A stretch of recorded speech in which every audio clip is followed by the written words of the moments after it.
Couple guys in first class on a flight from New York to Los Angeles, kinda making small talk, killing time, flirting with the flight attendants.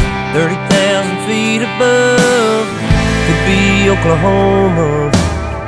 Just a bunch of square cornfields and wheat farms, man, it all looks the same.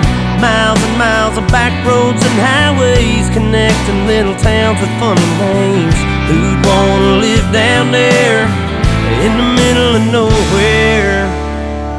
They've never drove through Indiana, met the man who plowed that earth, planted that seed, busted his ass for you and me. You're called a harvest moon in Kansas. They'd understand why God made those flyover states.